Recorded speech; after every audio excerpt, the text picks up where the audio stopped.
All right, bro. What up? Dude, are we like, we're so good at the technology now. It's Unreal. me It's and you, unreal. baby. And nobody pats us on the back. Before we get to the bunch of topics, and we're going to have to be kind of quick today on the topics. I got a lot to get to, but I want to start with this. Did the Baseball Hall of Fame induction ceremony jump up on you out of nowhere today? Not really. I feel like I've been kind of seeing and hearing about it a lot lately. Yeah, Why? maybe it's You've been maybe gone in because Vegas, dude. I know I was underwater for like 2 weeks, but it's so interesting, and it's the reason I'm wearing the Yankees hat to honor the captain because it's just a shame that his best friend cannot be there for the induction ceremony. So there you go. Yeah, I love that right there. just in case you need a little flex. Back in the day when I had a career, well, I still got a career. I'm kidding. So congratulations. I know you guys talked about Jeter last week when I wasn't here, I think, right? Talk about Jeets all the time on these shows. Okay. Did you ever have like a cool Jeter moment? I'm sure you shared it last week when I wasn't here, but like where you were like standing at second base, you're like, that's Derek Jeter. He called people by their first name with a lot, even if you were kind of, not established or he did, a superstar. Like he was always really cordial with people. So you appreciate that. It makes you feel really special when Derek Jeter, comes up to you and says, like, Trev, what's up, man? Like, nice hit or whatever. Like that's a small thing, but from coming from a guy like Derek Jeter, it means a lot. Hell yes, it does. Yeah, it does. It's pretty cool. I always liked to interview him. I thought it was something special. You don't get starstruck around too many people when you've been doing this a while, but he's one of those guys where you're like, he just carries himself differently. It's Brady-esque. It's Jeter. I've never been around Jordan for an extended period of time. Tiger, I've been around a little bit, but so kind of interesting. And that is why I'm wearing the Yankees lid for all you people who are saying, company man. I do love my company, but I'm not doing this to suck up to the bosses. Now, somebody else on this screen might be doing that. All right, so let's get to it. Blake Snell, another gem. He took another no-hitter, actually a perfect game into the seventh inning. Ended up losing the perfect game on a walk. Ended up losing the no-hitter on a knock. And ended up losing the game. Now get this. Snell is just the second pitcher in the last 120 years with 20-plus strikeouts, no more than one hit allowed over a two-appearance span. And he ended up going 1-1. Would you rather be in that elite category and split your decisions or go 2-0 with just, ho-hum starts? Well, on September 8th, I want the 2-0 with a couple of ho-hum starts. Talk to me, April 20th, and I might say, hey, let me get hot here. Let me get 13 innings in a row, no hit ball. Blake Snell, let me tell you right now, he's the nastiest pitcher in baseball. I don't know if you kind of went through his start last night. No, I was watching it. You're telling if you had right now, the way he's throwing the ball, the way he threw the ball last night. Whoever's producing this show, I want you to show on the YouTube portion of this. Show it here to Phil Gosselin his first two at bats. The first at bat, he made him swing at an off-speed pitch that barely got to the dirt. Like his thing was so sharp last night, it was absolutely falling off of the table. And then the second at bat, because Phil's like, dude, I got to see that pitch way up. I can't swing at that pitch, that went 50 feet again. Snell cruises a fastball in at 95, and Phil takes it and just has to walk back to the dugout. I know that feeling that Phil has. And Blake made everybody feel like that last night. They were taking some ridiculous swings off his breaking stuff last night. It's a shame. It's a shame they didn't get the victory, because this is an opportune time for the Padres. Tonight they play the Angels again. After that, Chris, no other teams that they play the rest of the season are under 500. I know. So Padres got to get it going, but it's nice for them to have Musgrove and Snell right now, because Darvish hasn't really stepped up since since the sticky stuff enforcement. Got to look out for that. But Snell, there's not anybody else I'd want in a game right now, win or go home, than Blake Snell. Okay, it's interesting. The criticism, I think, of Blake Snell has always been doesn't give you enough innings, in part because his pitch count always gets really high. He's had a high walk rate throughout his career, and I know that's gotten a little bit better at times as he's matured, particularly, obviously, during the Cy Young season. But, yeah, he's back to what he was when he won that Cy Young with the Rays. And That's why I kind of jumped on you a little bit when you said he is the nastiest pitcher in baseball right now. So I'll go with you on that. And it was fun to watch, and you're 1,000% right on the timing of the year, based on whether or not you want to get in the record books or you need to get in the win column, because this team needs some W's. It is slip-sliding away, and it could be ugly over these last 3 weeks. So we'll see. Another return for Albert Pujols in St. Louis. Another home run, just like he did in 2019 with the Halos, his first time back in St. Louis since leaving. Was it emotional for you, or just kind of that was a cool moment? I mean, it was a cool moment. He did it the last time. The first time he went back with the Angels, I believe, 2019, he also did it. Yep. But it was definitely a cool moment. You listen to anybody that was on the field for the Dodgers. I went through a couple articles, and everyone was like, man, it's just a surreal moment when he comes up. St. Louis, by the way, great fans. They're always giving those awesome standing ovations. I think that's really cool when players return that they do that. So they set the scene, and then Albert comes through. The homer there. And I think Turner said, he's at every home run this guy hits, like, that's history. Like, we're watching history in the making. I think that's a really cool perspective to have.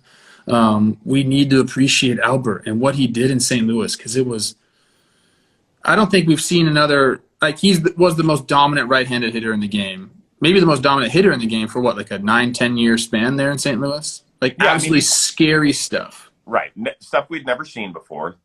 Correct. You know what? One thing I love about it is that he's doing it with a dad bod. Oh, I think it's so awesome. Like, seriously, like, man, come on over. We're living in L.A. You and I, we could get my trainer Shannon will do it, probably a 2-for-1 Groupon if we want to. We both got to get back on the train. No? Isn't it crazy? Like, how old is he? 41, 42? 41, I think. Like, in the general world, 42, like, you're like still a young dude. Like, yeah. But like when you put Albert Pujols on a baseball field, it looks like a grandpa. He does. It's crazy. Hilarious. Here's the reason why it's a cool moment and nothing more than that. Here's a quote after the game. When it happens, you just let it happen. It's part of the game. Embrace the moment, but try not to get caught up too much. That's from Albert Pujols, which to me is, I have to be honest with you, and you're allowed to feel any way you want. I mean, he's had an amazing first ballot, Hall of Fame, top 5 hitter in the history of the sport career, in my opinion. I always asked the question when Jeter was retiring in 2014, if he had the ability to enjoy it during the 20-year run. Like, did he have time to step back and say, God, this was pretty cool? Because he was so focused on that day and that win, and that's it. Can't you sit back a little bit and appreciate, like, damn, I'm almost at 680 homers, bro. This is pretty cool. You know, if he was on the Angels, he could. But he has no time. I mean, the Dodgers are just right in the thick of it. I think that's kind of what it is. He wants to be in that, like, playoff mode. What is LeBron does, like, you know, 0 dark 30. He goes dark. He goes dark on social media. Maybe Pujols is getting into that mindset, you know. Maybe, but I think there has to be a balance. I think if anything that the pandemic taught us is that we have to appreciate today. We have to. And maybe that's what has separated Albert into the Albert category, is because he has been the machine, right, for 20 years. And I respect it. I understand it. I just don't want him to allow the moment to pass him by and be like, because those guys, they seemingly adore him. Yeah. And I didn't know if it was going to work out. It has. It really has. So it's been pretty cool. More baseball today coming your way in a second, but first we got breaking news. Topps recently announced the upcoming release of the 2021 Topps MLB Inception NFT collection. That's right, it's inspired by the popular Topps Inception baseball physical product, and these are going to be available September 9th at 1 o'clock Eastern exclusively on ToppsNFTs.com. The collection celebrates baseball's promising young stars from breakout rookies to veteran mainstays, also introduces the New Beginnings, which is a set that celebrates both new and familiar faces in new places. So when the sale goes live, that's Thursday, September 9th, you can purchase 5-card standard packs and 25-card premium packs via credit card with NFT card rarities ranging from common to legendary. The collection also includes iconic Topps card designs, motion animations, facsimile signatures, digital relic content, and more in bold, artistic style. So that is Thursday, September 9th, 1 p.m. Eastern, only on ToppsNFTs.com. All right, quickly on this one. DeGrom's ligament issue appears to be healed. He is healed. So says Sandy Alderson. We don't know exactly what it means. It means that he could be back on a mound by mid-September. Should the Mets just shut him down and say, see you in 2022? No way. I mean, like, if he's healed, he's got to be on the mound. I mean, you want the Mets – you want me to say the Mets aren't dead? The only way I'm going to say that is if Jacob deGrom comes back and is Jacob deGrom. There's the baseball god. Hallelujah. Yeah, exactly. That's what he brings. And if he's healed, I mean, like, he wants to be out there. Obviously, every person, in Mets world wants him out there. So right in the playoff race, you got to go. And the Mets have to win. One of their beat writers said they have 20 games left or 24 games left. And they said they got to win 18 of them. So you want to do that? You want to go on that type of run? You need Jacob deGrom. Interesting. Very interesting. As long as he can't damage it any further, I'm in. Well, if it's healthy, what do you really think, like, first of all, are you going to believe everything that comes out of a Mets executive's mouth these days? I want to hear it from Jacob deGrom. Yes, that's a good point. He's too busy running away from the media. Did you see that the other day when he hurdled a wall and ran away? He's smirking. That's great. All right, bigger story out of the Bronx last night. Marcus Semien just continuing to kill it, and the Jays have won 6 straight, and they're 2 out of the wild card chase. Or Gerrit Cole leaves the game with a bad hammy, and the Yanks have dropped 8 of 10 since the 13-game winning streak. I love Marcus Semien. I want to talk about him as much as possible on this show. But, obviously it's the Cole news. Shout out T. Hearn in the chat. Got to say what's up to him. But the Cole, you can say whatever you want about a hamstring. Oh, we caught it early. Like, in my experience with soft tissue stuff, and I've had a ton of it, every dang muscle I pulled, Chris, you can catch it early, but all that means is you have to let it heal. Like, if you go out there and you say, oh, I just felt it tighten up just a bit, and then you go out there in 5 days and exert the same amount of energy on it and stress on it, like, chances are, like, you're probably going to really feel the big grab then. So, like, maybe it won't be 14 days like it typically would be. Maybe it'll only be 7. Like, give it a week's rest. But, like, he's going to have to give this some time.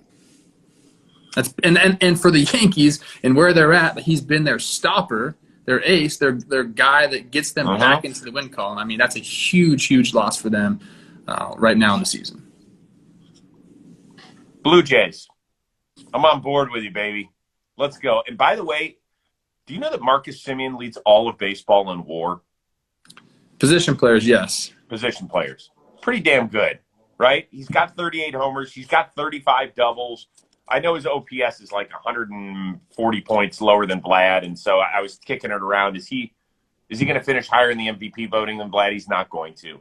But he has just had such a good year. And I'm happy for those guys. I don't think we've made a big enough story about how that team has been yanked from city to city over the last 2 seasons. They managed to make it as the 8th seed a year ago. They've been in contention this season. To me, it's impressive. Remember, they started the year playing their home games in Dunedin. I know, they moved to Buffalo, and then they moved to Toronto in the middle of the summer. Like, if that's any other team, we're all like, Jesus. And you guys are in contention. Charlie Montoya must be a hell of a manager, and those guys must all be able to just follow in line. Good for them. I think that's a great story. It's a great perspective right there. Like, the moving is no joke. Like, hell yeah. Moving twice, having to play at your spring training facility, then your AAA facility, like, that means, that wears on you. And now that they're home, they're comfortable, they're killing it. I know. What would have happened if they were in Toronto the whole year? It's essentially like getting traded twice in a year. So, there you go. All right. Alex Bregman last night. 2-run shot to tie it up in the 9th against the Mariners. Carlos Correa with a walk-off knock an inning later. Do you think that Carlos Correa is underappreciated because of the cheating scandal and the venom that most of the baseball community sends his way? No, he's not underappreciated. You don't think so? He's not. He's probably not liked enough, and some of that's by his fault. Like, everybody knows how good Carlos Correa is. He's gonna sign a contract that has 9 digits in it and start with a 3. Like, he's going to get $300 million in the offseason. Barring, as long as the CBA negotiations go well, if everything's fine, Carlos Correa is going to get $300 million freaking dollars. He's not underappreciated to anybody that looks at any numbers or actually pays attention to the game. He's not liked as much as he was, and none of those Houston Astros are. You know, and that's a shame because these guys are really good ball players. They can be really fun, but now every time they do something, everyone looks at it kind of with a side eye, saying, I don't know, what's legit, what's not legit. But I don't think he's underappreciated. I mean, he's a damn good ball player. I mean, he is scary, and he's going to be scary in the postseason for them again. When that dude gets in the postseason, whew. Yeah. No, I think Correa is I think he is underappreciated. I think he really is. You look at his numbers just year after year, as long as he's healthy, he puts up great numbers. I think he is second to Simeon, American League position players in WAR. And when you get to the end of September and October, there are a few guys you would rather have up at the dish, and everybody can make their Trastros jokes. You're welcome to do it. I'm not going to judge you on it because it happened. They have to live with that scarlet letter on their resume the rest of their careers. But the guy is damn good. He is awesome. And I don't think that enough people think of that because the first thing you're always going to think of is 2017 and him being the face of that. Him talking back to Cody Bellinger in spring. Him talking, saying, you know what? That's crazy. Right? I mean, he is. It's he and Altuve that are the faces of that whole thing. That Ken Rosenthal interview has got to go down as one of the greatest interviews of all time in sports. It was. I thought it was like a WWE promo. I really did. Exactly. I thought one of the guys was cutting a promo. It was great. All right. Hey, Chris. One. Yeah. Let me tell you who underappreciates him the most. His own team, they offered him 6 years, $120 million. That's about half of what the guy's going to get. No, yeah. Less than half. Yeah, I'm with you. I think he's going to get a huge amount of money. And then it'll be fascinating if he leaves Houston, what the introductory press conference is going to sound like. Because he's kind of must watch. Oh, absolutely. He totally is. Right. He totally. And I'll give the guy credit. He is Teflon. He doesn't let any of this shit bother him. I agree with that. Like he's not acting like a villain. Like he's playing the villain and he embraces that. Oh, he's been special. He's total heel. Last one. What was your reaction to the Cinnamon Toast Crunch down there in Miami behind home plate? I had to make sure make sure no one spiked my tea, Chris. Ah! That's hallucinogenic type stuff. What was that? Was that a Marlins thing, or did somebody bring that costume in? It had to be a Marlins thing because there's no way. It had to be a team thing because how in the world do you let somebody get away with that kind of marketing by just sitting? Nobody even approached him, I don't think. Was it like a fake Cinnamon Toast Crunch, or is that like their logo? I'm curious about. Oh, you don't know if that's the generic brand of Cinnamon Toast Crunch? Could be the bagged kind, not the box kind. Yeah. Were you a cereal kid? Did you like cereal? Big time. Yeah. Well, did you have a go-to? Shoot. I used to like this stuff my grandparents had called Cracklin' Oat Bran. Yes. You know Still have it. I love that. People don't appreciate that cereal, but it's really good. Yeah. When I was a little kid, there was a Golden Grams commercial. Do you remember Golden Grams? So I love the taste, but also I was smitten for a young girl that was on the Golden. Yeah, because she looked like a girl I had a crush on. I was like, I think that's her. You've always been a ladies' man. Always. Not really. I finished really strong. Wasn't pretty getting there. You know what I mean? Love you. Woo! All right. What do you have coming up on JOMBOY? We premiered Talking Baseball episode. It's on our YouTube page right now. Tomorrow, another episode of Sequence, all that good stuff. I got my first Little League practice tonight, so I got to get ready for that. Oh, that's exciting. Very good. So Miguel Rojas still out. I taped Lucas Giolito yesterday, and it was hilarious. He took us through all the inner workings of the Field of Dreams stuff. Just when you thought you had heard it all, he actually takes us inside the clubhouse, what it was like, because he hadn't heard much about it. Like, I didn't even know if there were toilets, showers. Remember, those are tents that are put up in the middle of a cornfield. But he's talking about his entire day there as a guy who did not have to pitch, except for a bullpen that he threw, which he called the scariest bullpen he's ever thrown. Whoa. Yeah, he's going to explain why. So that's coming up on Thursday's release. And then tonight I've got my fantasy football draft, which nobody will really care about. But everybody thinks because I work in the NFL world, I'm good at that. I've made the playoffs one time. One time with my family in 10 years. My kids whoop my ass in that. You're too busy. You have too many jobs. I got the 4th overall pick in a half-point PPR league, so I'm crunching. It's actually a really tough pick. Maybe it's not because you have the. We'll talk about this later. Offline, I know. Dalvin Cook's gone, McCaffrey's gone, and then it's either Kamara or Henry.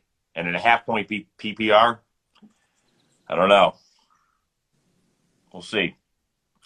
All right, dude. Listen, we're back at it again tomorrow, 11:30 Eastern, 8:30 a.m. Pacific. I cannot wait. Have a wonderful day. Everybody stay safe out there. Tip of the cap to the captain, Larry Walker, Ted Simmons, and the late Marvin Miller. See you tomorrow, guys. Later, see you, Rosie.